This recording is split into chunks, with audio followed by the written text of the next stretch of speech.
Good evening friends. আজি মই বনাম তেতেলিৰ মিঠা আচাৰ। তাৰ বাবে মই কেইটামান মছলা যোগাৰ কৰি লৈছো। শুকান জলকীয়া, গোটা শুকান জলকীয়া, গোটা ধনিয়া, গুৱামুৰি, পাঁচফোৰণ আৰু দুটামান গোলমৰিচ। গোটেইখিনি মছলা মই একে ভাজি লম শুকান কেৰাহী এটাত। শুকান কেৰাহীত প্ৰথমতে মই গোটা জলকীয়াখিনি দি দিছো। আগতে ভাজি লম ভাল কৰি, কাৰণ এইখিনি ভাজতে অকণমান টাইম লাগে। বাকীখিনি বাৰু হৈ যাব। সো ভাজা হৈ যোৱাত মই বাকীখিনি মছলাও দি দিব পাৰিম।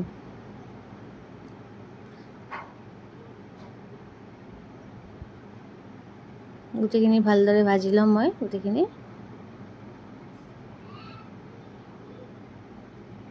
ভালদৰে ভাজি লম যাতে আপোনাৰ ধুনীয়াকৈ মিক্সাৰ গ্ৰাইণ্ডাৰত যাতে ভালদৰে গুড়ি হৈ যায়।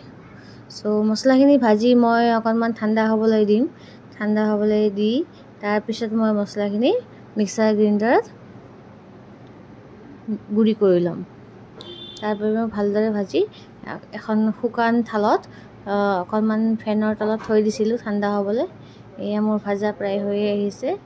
তাৰপিছত মই অকণমান গুড়ো ৰেডি কৰি ল'ম। গুড়খিনি মিহিকৈ কাটি ল'ম যাতে আপোনাৰ ধুনীয়াকৈ গলি যায়। সো এতিয়া ভাজা হৈ গ'ল মোৰ গোটেইখিনি বস্তু। সো মই শুকান কেৰাহীটোৰ মছলাখিনি গোটেইখিনি খালী কৰি থৈ দিম।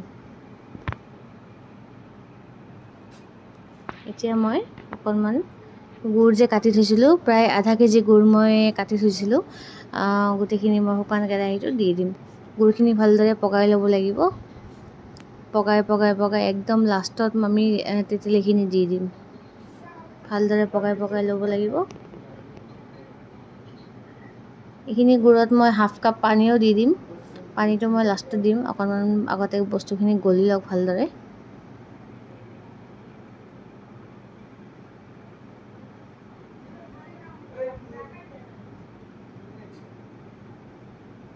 ভালদৰে গলি লওক।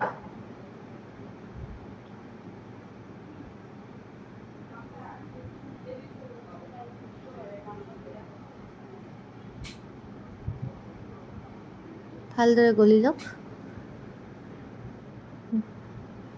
অকণমান হেতাখন দি ভালদৰে দিছোঁ, তেতেলি যাতে ভালদৰে গলি যায় বস্তুখিনি। এইটো একচুৱেলি গুড়টো কম জুইত পগাব লাগেতো, বহুত সময় লাগে। সব ভিডিঅ'টো অকণমান দীঘলীয়াই হৈ গ'ল। ভালদৰে গলি যোৱাৰ পিছত অকণমান উতল আহিব লাগিব। পাক অহা বুলিও কয়, যিটো মানে আঠা ভাৱ আহি যায় পগাই থাকোঁতে। এই দেখিছেনে, মোৰ অলপ সময় পগাব দিছিলোঁ, এতিয়া ফেন উঠি আহিছে। এনেদৰে ভালদৰে পগাই থাকিব লাগিব। পগাই একদম লাষ্টত যেতিয়া বস্তু কালাৰ নিচিনা হৈ যাব। এতিয়া দেখিছেনে অকণমান কালাৰটো গাঢ় কালাৰ হৈ গৈছে। এতিয়া মই অকণমান তাতে পানী দি দিম। হাফ কাপমান পানী দি দিব পাৰি। অকণমান অকল গুড়ত বনালে আপোনাৰ বস্তুখিনি বেছি টাইট হৈ যায় পিছলৈকে। সো মোৰ শেষলৈকে অকণমান টাইট হৈছিলে, পানী আৰু অলপমান দিব লাগিছিলে।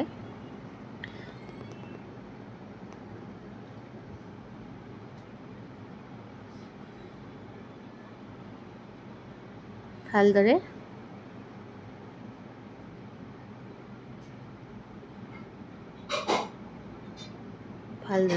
গলি গৈছে গোটেইখিনি গুড় মোৰ।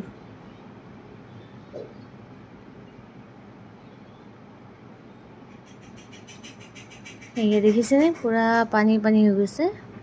মই অকণমান চুইয়ে চাইছিলোঁ, হাতখন পুৰিলে জানেনে, অকণমান চুই চাওঁতে। আগতেও বনাইছিলোঁ বহুত দিন আগতে, বাট গুড়টোৱে বৰকৈ পুৰে।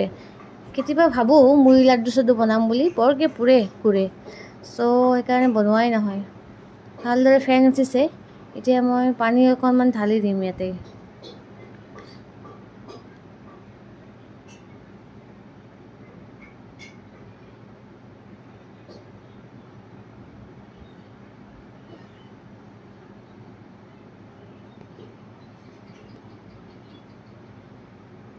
দেখিছেনে কি ধুনীয়াকৈ বকবকাই উঠিছে। এতিয়া অকণমান বস্তুটো পাতল হৈ যাব, তেতিয়া আমি তেতেলিখিনি দিলে ভাল হ'ব। ভালদৰে হৈ লওক।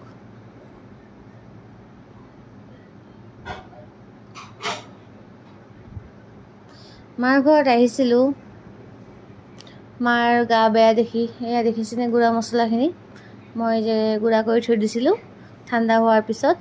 তো তাৰে মই হাফখিনি দি দিম, হাফখিনি পিছত দিম। সো এইখিনি ভালদৰে পকাই থাকিম। মাৰ ঘৰত আহিছিলোঁ, মায়ে ক'লে যে মই সময়ৰ অভাৱত বনাব পৰা নাই, মাৰো গা চাবিলাক বেয়া থাকে, সব সময়ৰ অভাৱত বনাব পৰা নাই, তই বনাই দিবি নেকি মোক আচাৰখিনি? মই কৈছোঁ হ'ব, মইতো বনাই থাকোঁ ঘৰত। আৰু মায়েও আজিকালি মানে বয়স হৈছেতো, মানে ইমান মানে বস্তুবিলাক বনাই থাকিব ইচ্ছা নকৰে। সো মানে ভাবিলোঁ যে ময়ে বনাই দিওঁ, ফ্ৰী আছিলোঁ যিহেতুকে, অহাকালি গুচি যাম ঘৰলৈ বুলি। সো যোৱাৰ আগে মই অলপ আচাৰ বনাই থৈ যাওঁ। আৰু তেতেলী মিঠা আচাৰ গৰমৰ দিনত খাবলৈতো বহুত ভালেই, ভাত চাত খাবলৈ মন নাযায়, হয়নে নহয় বাৰু? সো মই গোটেইখিনি বস্তু তেতেলীখিনি দি ভালদৰে বনাবলৈ বস্তুখিনি মিক্স কৰি ল'লোঁ। এতিয়া 1 চামুচমান আকৌ অকণমান দি দিম। 1 চামুচমান দি ভালদৰে মিহলাই ল'ম গোটেইখিনি। ভালদৰে মিহলাই লোৱাৰ পিছত দেখিছেনে, অকণমান উতলিবলৈ দিম। বেছি পকালে এতিয়া আকৌ বেছি পকাব নোৱাৰি, অকণমান ৰেড চল্ট দি দিছোঁ। ৰেড চল্ট কিনিব পোৱা যায়, বা যাৰ ঘৰত হোৱাইট চল্ট থাকে দিব পাৰে। মই ৰেড চল্ট আছিলে কাৰণে ৰেড চল্টে দি দিলোঁ। সো ভালদৰে মিহলাই দিম। মিহলাই দিয়াৰ পিছত ঘৰত এনেকৈ বনাই কেনে বহুত দিন ষ্ট'ৰ কৰিব পাৰি, আৰু খায়ো ভাল লাগে। দালি ভাতৰ লগত, অকণমান ভাজিৰ লগত, এনেকুৱা ভাত খাই বহুত ভাল লাগে। তেতেলী আচাৰ কাৰ কাৰ প্ৰিয় বাৰু কমেণ্ট কৰি জনাবচোন।